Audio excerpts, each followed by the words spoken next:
Fala galera gremista, aqui é Wagner Romero falando de Grêmio, nada mais. Que alívio, velho, que alívio. Ainda não acredito que a gente conseguiu vencer o Santos Campeonato Brasileiro, 1-0, gol de Christian Oliveira, já passados os 30 minutos do segundo tempo.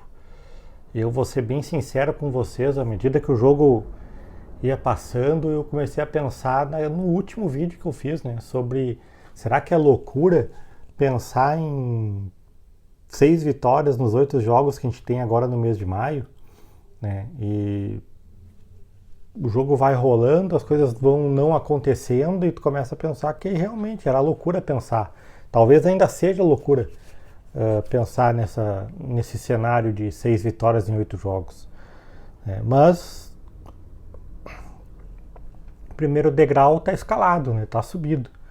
O Grêmio venceu o jogo que tinha que vencer contra o Santos, confronto direto na zona do rebaixamento. O Grêmio agora vai para 12º lugar com 8 pontos, sai da zona, que é importante. É muito melhor tu tentar arrumar o time, trabalhar para arrumar o time estando fora da zona do rebaixamento, vindo de vitória, do que tu ficar sempre correndo atrás da máquina, empatando, perdendo e não saindo daquela zona ali que incomoda realmente. Sobre o jogo, desde o início o Mano tomou uma decisão para mim polêmica, que foi a decisão de manter o Gemerson e Edenilson no time titular. Eu já fiz também um vídeo a respeito disso. Acho que quando tu escala jogadores como o Gemerson e o Pavon, que está completamente fora agora dos relacionados aí do Grêmio, quando tu escala esse tipo de jogador, tu já traz a parte da torcida contra, o clima já fica pesado pra caramba. Então não tem por que tu escalar, mas o Mano insistiu. Também entendo por parte do Mano porque ele insistiu. O Gemerson é o único zagueiro de pé direito disponível, né? Ele não quis arriscar fazendo uma escalação com 2 zagueiros canhotos, é justo, né? Eu acho que tu tem ali uma decisão bem simples para ser tomada. Tu mantém tua coerência, digamos assim, de ir com o jogador ali de pé direito e o lado direito e afrontar, digamos assim, entre aspas, afrontar parte da torcida, correr o risco de trazer a torcida contra o teu time desde o início do jogo, né? Ou tu mudar, ter uma ação populista, tirar, como ele já tirou o Pavon, como possivelmente em algum momento ele vai ter que tirar o Edenilson, e a gente vai falar disso mais pra frente, né? Porque tu tomando esse tipo de decisão, tu traz a torcida pro jogo contigo e o clima fica diferente. Mas não foi isso que ele fez. E o que a gente viu no primeiro tempo foi um primeiro tempo que o Grêmio até começou em cima do Santos, em cima entre aspas, mas tendo uma postura de tentar propor o jogo e o Santos se defendendo. Tem dois lances polêmicos aí antes dos 15 minutos, aos 11 minutos tem uma entrada do Luan Pérez no Dodi. No primeiro momento eu não achei que era para vermelho, porque eu entendia que o Luan Pérez ele veio solando, mas com o calcanhar dele em contato com o gramado, e normalmente esse tipo de lance o VAR não recomenda expulsão. Mas depois vi a falta pelo outro ângulo, o ângulo da lateral lá do jogo, e dá para ver claramente que o Luan Pérez está assim com o pé acima do gramado, o pé está no ar, é um lance sim para expulsão, né? E 2 minutos depois desse lance, o Luan Pérez já com cartão amarelo, ele faz sim o pênalti no Cristaldo, que é outro lance que também no primeiro momento eu achei que não tinha sido nada, mas depois vendo o replay em câmera lenta, claramente existe o contato. O jogador do Santos erra em bola e acerta só o Cristaldo, ele erra o bote, acerta só o Cristaldo, e ali seria o segundo amarelo pro Luan Pérez, uma expulsão mais o pênalti pro Grêmio.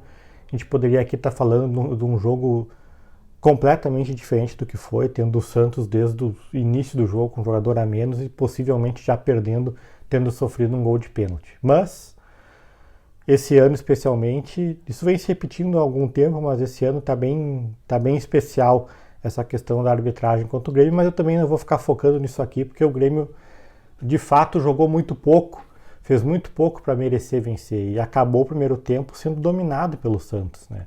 O Santos não teve chance claríssima de gol, né? Mas o Santos esteve muito próximo, rondando a área do Grêmio, finalizou 9 vezes contra 3 vezes do Grêmio, domínio amplo da posse de bola, roubada de bola. Então um time que é um time que é bem fraco, na verdade, é com certeza um time mais fraco que o nosso, e que estava dominando o jogo, né? E no intervalo, o Edenilson saiu do primeiro tempo sentindo a coxa esquerda e fez um primeiro tempo horroroso. É um cara que não contribui em nada, não contribui atacando, não contribui defendendo, ainda é capitão, não sei como. É uma dessas aberrações que a gente não consegue entender, que alguns treinadores que têm passado pelo Grêmio fazem, né?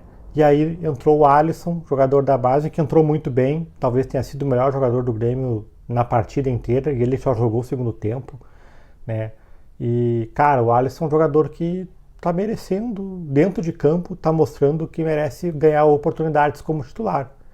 Ele vai oscilar, tem 18 anos, claro que vai oscilar, mas eu prefiro ele ter a oscilação de um garoto ali como o Alisson, que vai ter lances que ele vai poder definir o jogo, como hoje ele tem participação direta no gol, a jogada construída é toda dele, né?